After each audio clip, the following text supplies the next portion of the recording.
Hi, I'm Avantika and I'm here to share with you lessons that made me a cook through the basics of Indian cuisine. Today we are making chicken kebabs indoors.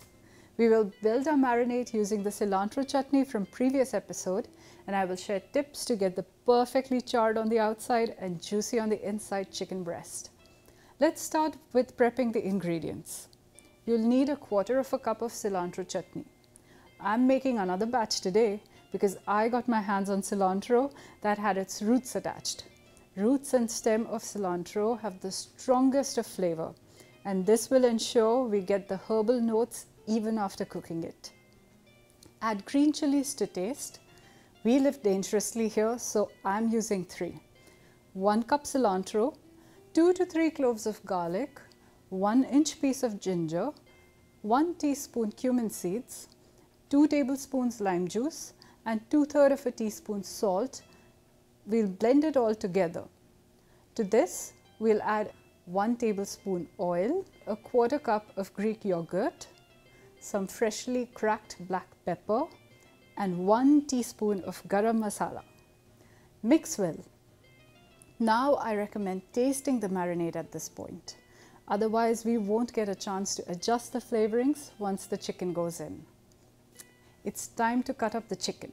I'm using 1 1/3 pound of chicken breast for 4 servings. Kebabs are usually cut into 1-inch chunks and skewered tightly so that the meat stays succulent and juicy once cooked. This can be achieved by simply cutting the chicken breast into 1-inch thick strips. We will save the time on soaking skewers, threading each piece, and also one less item in the pantry.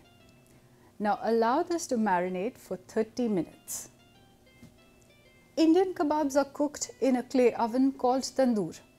Contrary to the technique of barbecuing, here the food cooks in a viciously hot and dry environment for a very short time.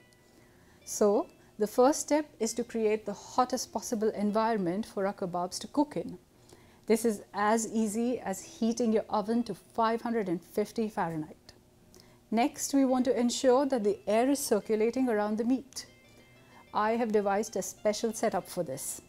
I place a wire rack on top of a foil-lined tray. Then I oil the tray well to keep the meat from sticking to it. Now lay down your kebabs in one single layer. Now we're ready to cook. This goes in the oven for 15 minutes. In the meantime, I've prepped some veggies to go with the kebabs. I have a field pepper here. This is basically a red pepper which was deemed too unshapely to be sold as a red pepper. So stores sell them at a lower price, and once sliced, no one will know what it looked like anyways.